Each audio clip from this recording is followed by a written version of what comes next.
Welcome, my panty whistles. How you doing today? We're in the middle of a game right now, and we have to talk about the Spike Factory. Oh my God! What I think is the worst towers in the game. If there's something we need to buff, it needs to be the Spike Factory. Please buff the Spike Factory for Chris. Hashtag buff the Spike Factory. By the way, if you don't know what buff means, it means make it better. All right, there's nerf and there's buff. When you nerf something, you make it worse. When you buff something, you make it better. So, I'd be a little bit careful here. This is a big regrow rainbow level and everything. So first of all, how does the Spike Factory even work? We need to understand how the Spike Factory works before we talk about the upgrades and everything.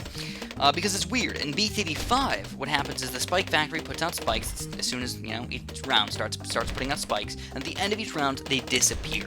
That's BTD5. But in BTD battles, Bloons TD battles, we get the spikes popping out at a consistent rate, and they do not get deleted at each round.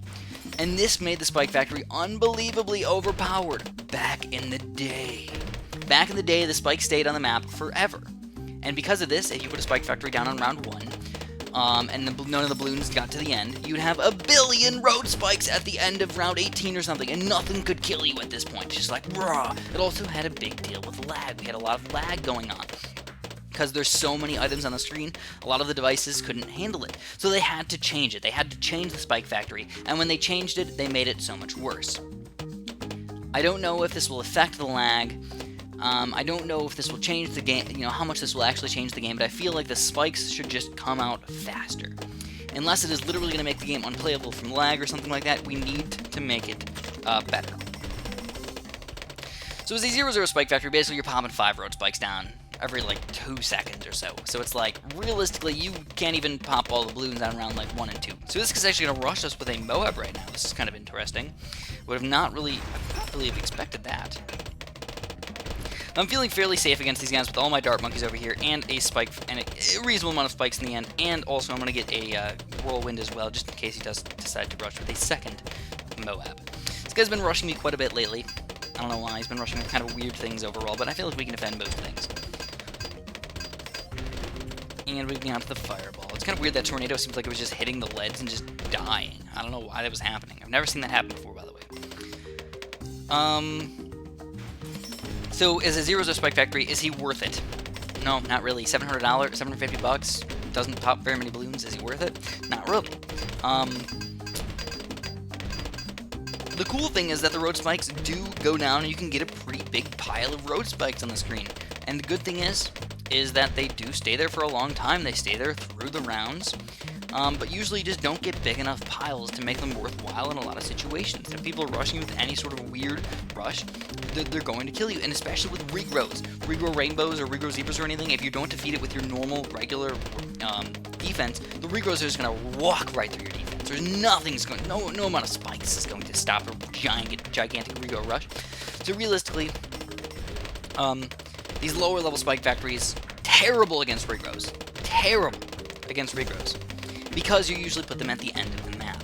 Alright, so I know I've had sort of a weird tutorial, kind of jumping around a little bit here, but there's so much to talk about. So much that I don't like, so much weird things that I just don't feel like they're useful in BTD battles. So like I was saying, Spike Factory, where do you want to put him? Usually you want to put him in the back of the map. Alright, usually you want to put him in the back of the map because that gives you the most time for you to pop all balloons. Makes sense, right? Yeah. This guy actually might die here, I don't know. It gives you the most time to pop them, so that's why you usually put them in the back. Could you put them in the front or something? Yeah. But then, the build-up doesn't exist anymore. You're not going to build up a bunch of road spikes, and it's going to hit these random balloons all over the place. It's just not usually that effective. So let's go for a few more of these dart monkeys. 1, 2, 3, 1, 2. And we're going to start getting our Spike Factory upgrade a little bit higher. So, the next upgrade we need to talk about is the faster production. So we've got the ones, excuse me, let's talk about white hot spikes first. White hot spikes, easy as cake. $600, lead popping power. Alright, well, there we go. We're done with that, man. Do you want that? Usually, no. Usually have a bunch of lead popping power before that, but if you need it, go ahead, get it. If that's your only lead popping power, yeah, you gotta do what you gotta do. Does not add any extra popping power besides the fact that it gives you lead popping power. Then moving on to the other side, we've got faster production, which makes it go a little bit faster. You never want to get a 0-1 Spike Factory. You always want to go with a 1-0 Spike Factory. much more effective. So actually we're getting to the point where these balloons are getting a little bit problematic on us. We might actually kill him before they kill us. And it's looking like Zigmarum is still alive, but barely. So you always want to get a 1-0 spike factor before a 0-1 or a 0-2 because you're doubling with a 1-0 compared to just making it a little bit faster with the 0-1. So definitely bigger stack compared to fast production. Because the fast production, 800 bucks. Alright, makes sense. Cool. Alright, this guy's going to die for sure. We're going to make sure we don't die, though. We're going to use a battle energy just in case. But even faster production after that is $1,250, which is a very, very pricey upgrade right there. But is it worth it? Not really. Not yet. Not as a 2-2, not as a 1-2, not a good tower to have. I'll talk about that in just a second here. We got to start our next game in here. Let's go quick play as usual. We're going to play with the Assault mode, and we're going to hop in here on hopefully a fairly easy map. Because I'm using Spike Factories, I'm hoping that's the easy map, so we definitely do not want to play that one. And this one's perfect. Alright, so we got Dart Monkeys again. We're going to go Spike Factory, and look at Buccaneers as well. They're a nice little mixture of stuff that I can use in the early to mid game. And we do get a Cobra, which I don't think I'm going to end up using, but maybe. So first things first, we're going to again start off with a Spike Factory. We're going to get a Buccaneer soon after that, and then start getting some Spike Factory upgrades. So we're going to put him kind of all the way in the corner here. How does the range work with the Spike Factory, by the way? I know that's another weird thing. You just gotta watch it, you know, it makes sense. You put spikes down inside your range and only on the track. Sometimes, it's kind of weird. If you put them, like, really, really crazy on the corner, where, like, only one little black area that, you know, like the dark area, is actually going to hit the balloons, he'll start putting it just right in that little area, and sometimes it actually has to search for it. It, like, pops road spikes all over the place until it finds it. And once it finds it, it just keeps putting them in the same exact spot, which is kind of cool. So as you can tell, on round 1, we cannot stop all the balloons with, or round 2, we cannot stop all the balloons with just a regular 0-0 spike factor, so we have to get a 1-0 spike factor with bigger stacks to hopefully help stop all these balloons. Luckily, this guy's not rushing up with reds or blues or anything like that. That is definitely a good thing to have. Let's get a little bit of eco in here. I don't want to go crazy, but I'm thinking 350 or something, just to get a little bonus. A little extra bonus in here. But as I was saying, you got the faster production, which, again, I don't really recommend at this point.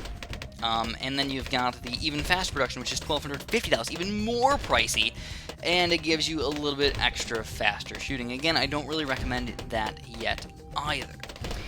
I actually have this really awesome video of BTD Science explaining exactly which spike factor you should get and which one is the most effective. Hopefully I'll leave the link in the description, otherwise I think it's called BTD Science Spike Factory. You can probably find it on YouTube pretty reasonably easily. But it shows you, even with the graph and everything, about which one is the best to use. But to sum that all up, basically, you want to get a 3-0 as fast as possible and turn it into a 3-1 and then a 3-2. That's usually the best thing you want to do. So these, like, two spike factories or 1-2 spike factories really aren't that good. But then we get the red hot spikes, and then this is where it starts. Oh, I didn't even get the super fast production. What are you doing, Chris? What are you doing, man? I gotta get that upgrade pretty soon.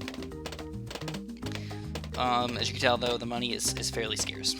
So as you can tell, popping natural balloons. Yeah, we're doing pretty good against these natural balloons, but if he sends out any sort of greens, any sort of yellows, any sort of anything, we're pretty much dead. Like, there's just nothing we can do. We can, like I said, barely even stop at these natural balloons. With the Spike Factory, fully upgraded, spending all of our money on these things. Needs a buff. Needs a buff. Now, I want to say that I know that I'm using him in kind of the wrong way. I agree. You're not supposed to use a Spike Factory as one of those towers where you're, like, popping all the balloons. No, he's, like, your safety net. I understand that.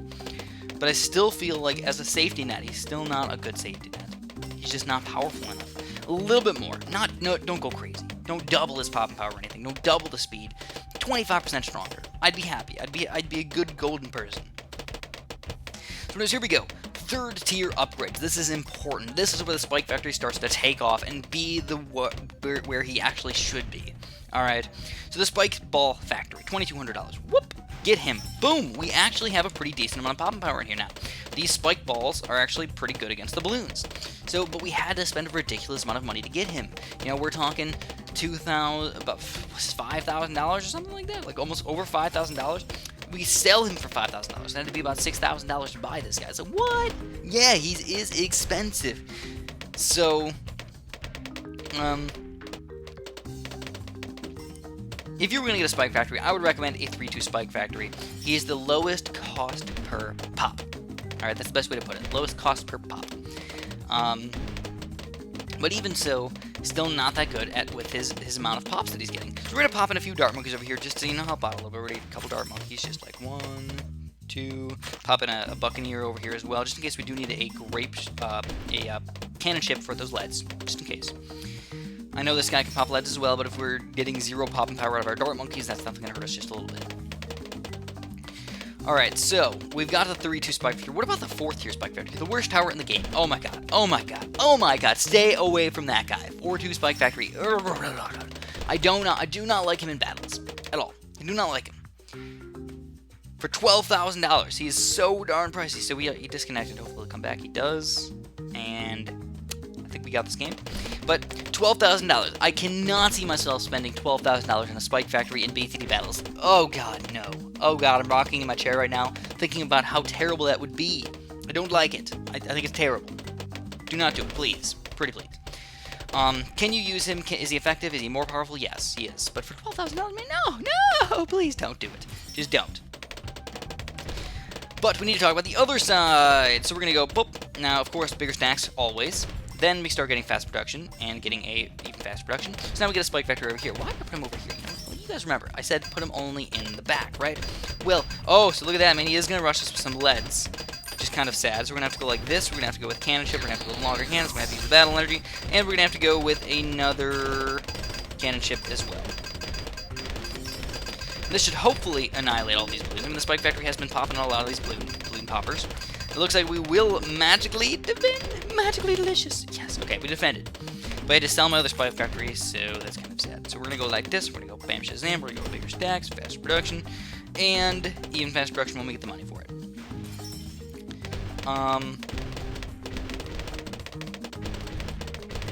Moving on, we've got the right-sided 3rd tier upgrade, which you do not put in the back because it is Moab popping power.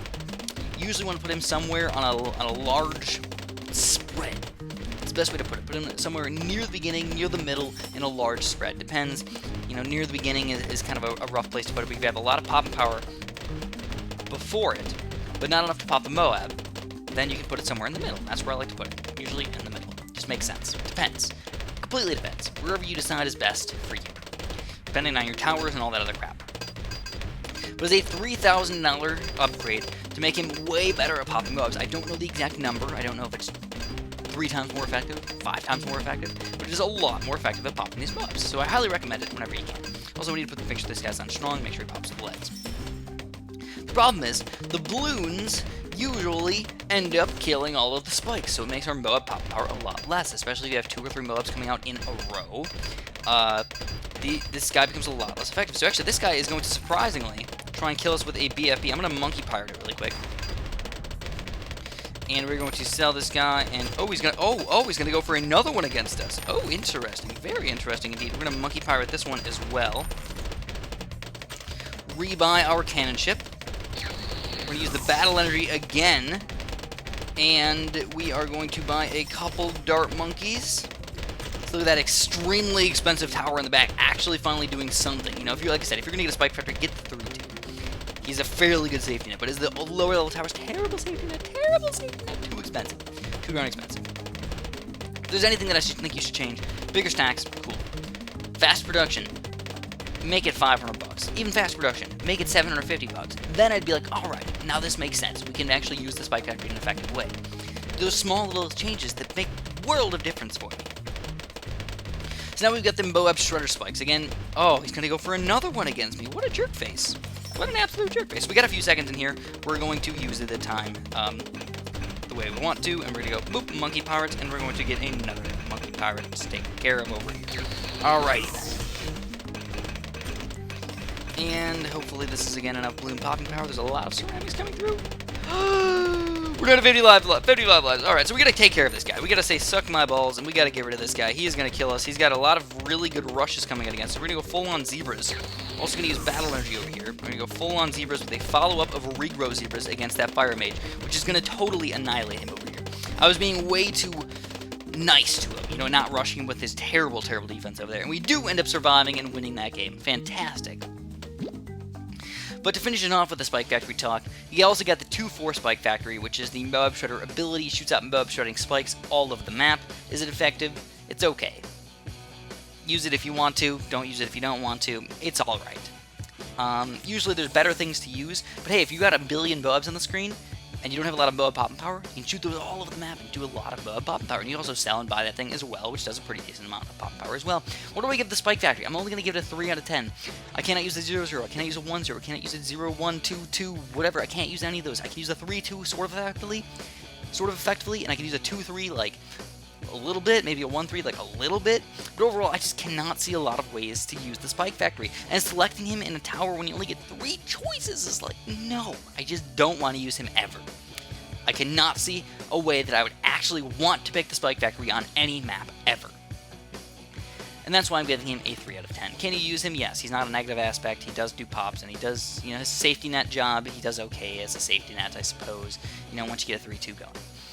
But that's all I'm having guys today. If you enjoyed this video, make sure you press the like button. I'd really appreciate that. If you think I'm totally wrong about the Spike Factory, that is okay. That is what the comment section is for.